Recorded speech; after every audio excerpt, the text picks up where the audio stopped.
When I see a FaceTime call coming in at 9 a.m., my heart drops into the pit of my stomach. A video chat interview? I was told this would be a phone call. No. This can't be happening. I run over to my mirror and survey the damage. My wet hair is in a towel. I have on a pink fluffy bathrobe, and my face is covered in a bright green hydrating mask. The phone is still ringing. I debate throwing it out the window. But not answering this call isn't an option. It's with Theo Goodwin, as in the CEO and founder of the most prestigious art gallery in New York City. His time is more valuable than my life. So I rip the towel off my head, point the phone away from me, and answer it. Hello? The deep voice that responds is thick with authority. I'm looking for Mia Hampton. This is she. There's a weighted silence. Then why am I staring at a ceiling? I'm sorry, I wasn't aware this was a FaceTime interview, and I'm not exactly, presentable. I see. Should we reschedule? I panic again, this time for a different reason. I know that Theo Goodwin doesn't give second chances. Any aspiring gallery associate worth her salt knows that. No, I'd still like to do this today. I'm very interested in the position. Well, I'm not doing this interview staring at a ceiling. It doesn't matter to me what you're wearing. I assure you, it won't affect your chances one way or the other. So he says, but since I don't have a choice, I slowly turn the camera toward me. My God, he looks impeccable. Crisp button-up, dark hair with a perfect wave, and a strong jaw that outlines a sinfully handsome face. Though he's only 29, Theo's polished and sophisticated. I give him an awkward wave. I feel woefully inadequate.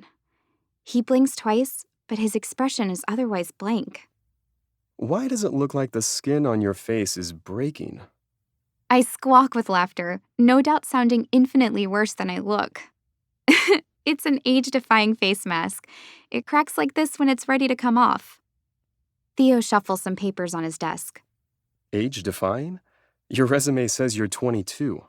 I like to plan ahead. Never too early to prepare. That's what I always say. Score! Wait, he doesn't look impressed. It also looks like he never smiles. He squints at something over my shoulder. I turn and see it's one of my paintings. I'm about to say something, but he gets right down to business. Tell me why I should hire you for the associate position at my gallery. Was that even a question? I take a deep breath, then give him the answer I rehearsed. I've been passionate about art my entire life. Ancient art, Egyptian art, Roman art, and most recently modern art. It's history in the making. His face is still blank, so I continue. My grandmother was a collector. I used to spend hours at her shop. I'd stare at all the paintings and imagine the moments they were made. What was the artist thinking when they chose a certain color? Would I have picked the same one? And as for the gallery associate position, I'm really organized. I make a sweeping gesture with my hand to emphasize my point, and in the process, knock my scalding hot coffee into my lap. I scream and drop the phone. Oh my God, I stop myself just in time. Cringing with pain, I pick up the phone from the floor. Theo is staring back at me with one eyebrow quirked. I'm so sorry. I just spilled coffee on myself. Are you all right? I think I discern actual concern in his voice, but I can't be sure, because the top of my legs are burning. Fine. What was I saying? He glances at his watch. I'm gonna grab some water. Why don't you take a moment to clean yourself up? We'll reconvene in 3 minutes. I heave with embarrassment, but I take the bounty for what it is. Thank you so much. I gently put the phone down, then leap off my bed and into the bathroom. I scrub the mask off, throw on a bra and a sundress, and put my wet hair in a low bun. I'd love to put on some mascara, but there's no time. Theo's already waiting when I get back to the phone. Oh. His eyes widen a bit when he sees me. Then he clears his throat. Almost nervously? I'm not sure what that means. But I decide to launch back into my main point. As I was saying, I'm very organized, and I have experience planning social events. I'd go on, but he's not paying attention. He's staring over my shoulder again at another one of my paintings. Embarrassment rushes through me. I never show anyone my work, let alone someone like Theo Goodwin. Bring the phone closer to that painting behind you. Oh, that thing? It's just a hobby.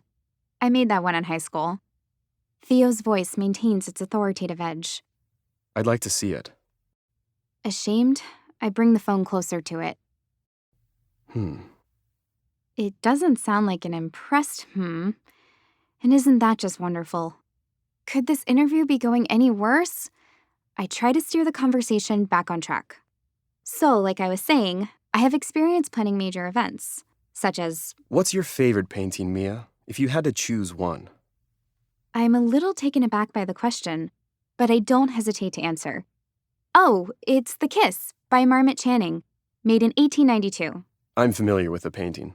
Why is it your favorite? I sit down at my desk. It brings another one of my paintings into view, and I see his eyes lock on it. It's hard to pinpoint the reason with words. It's more about the feeling I get when I see it. Explain. So, the first panel of the painting is dark. Just two strangers standing at opposite ends of a street, not looking at each other. Not even aware the other person exists. I meet Theo's gaze. This time, I can tell he's listening. And the second panel? Well, that's the magical part. The sun is up now, and they're staring at each other with stars in their eyes. I always wonder what happened in those few hours. What made everything change? Can things like that happen in real life? My imagination always runs away with the work. I look down, a little embarrassed to be so vulnerable. But I can't seem to stop myself. Art does that to me. And that kiss that he's about to give her, you just know it's going to be a good one. Why do you think that? The atmosphere, the strokes of red evoke such strong emotion. He's cupping her jaw, staring into her eyes. I refuse to believe it will be anything but spectacular. How can it not be when it's... I pause, searching for the right word. Theo supplies it for me. Fate? I give him a genuine smile. Exactly, fate. He clears his throat. That painting is one of my favorites, too. I panic. Again. I swear I didn't read that anywhere. I wasn't saying that just to impress you. I'm shocked to see the ghost of a smile on his lips. I believe you. I'm not sure I've ever publicly talked about it. Thank God. He looks down, and I take a moment to study him. The only thing more unbelievable than his handsome looks is the fact that I landed an interview at his gallery. So why do you want to work at my gallery specifically? I decide to be completely honest again. This gallery position is my top choice because I admire you. I've been following your career for a while.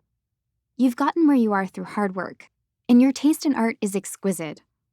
Also, you notoriously treat your employees like gold. What else could an artsy girl like me want in a job? His lips definitely turn up in a smile this time. Holy crap, did I just do that? Could I actually be turning this interview around? His face turns serious again quickly, however. Who is your favorite artist? That's hard to choose, but I'll go with Caravaggio. He pulls his bottom lip between his teeth. My eyes hone in on the movement. God, doesn't he know how distracting that is? I force my eyes away. He was a controversial guy. Do you like that his art broke boundaries? Yes and no. What I like most is that he humanized the people in his paintings, beyond what was acceptable for his time period. And he was humble, unlike Narcissus. To my great delight, he laughs. Did Theo Goodwin just laugh at my art joke? Maybe I am saving this interview after all. We laugh together for a moment. But then my hopes are immediately dashed, because what happens next is like a sword to the gut. Another phone starts ringing in his office. He looks at it, then curses under his breath. I've got to run. It's been a pleasure, but unfortunately you will not be an employee of my gallery. What? My assistant Dasha will be in touch shortly. He hangs up. I stand there, staring at the phone in disbelief. Just like that, It's over? Despite the rocky beginning, I thought we were getting along. And why is his assistant going to call me? To give me the news in a more official manner? Ugh. I flopped down on my bed, flooded with disappointment. Half an hour later, another FaceTime call comes in. Since my head is buried in a pillow, it takes a lot of effort for me to lift it and see who it is. It's Dasha, Theo's assistant. I pick it up and give her a sad smile. Hi, Dasha. Don't worry. Your boss has already delivered the bad news. I know I didn't get the job. Yes, you didn't get the job, but you got an opportunity. I pull myself off the bed. What do you mean? Dasha's eyes stare over my shoulder at one of my paintings. Wow, I can see why. Your paintings are amazing. My heart starts beating rapidly. Dasha, what are you saying? I'm saying that Theo loves your work and wanted to show it in his gallery. He used the phrase, cutting edge. And let me tell you, he doesn't use that often. I'm in shock. He likes my paintings? No way. Something this good can't be happening. Not to me. But... He also said, you've got an eye for art, that you've got the gut instinct, not just the analytical skills. He said that? I'm floored. He sure did. Congrats, girl. This is too good to be true. But my art isn't good enough. I gave up on that dream a long time ago. I figured I'd just do the next best thing and work at a gallery, or... Her expression has my words trailing off. So, do you want to tell Theo Goodwin he's wrong, or should I? I laugh, despite myself. All right, you've made your point. Good. So listen, Theo wants to discuss details tomorrow night over dinner at the gallery. Are you available? Over dinner? She must see the look on my face, because she gives me a conspiratorial smile. Yep, you're 100% right, Mia. That's not something that he does often either.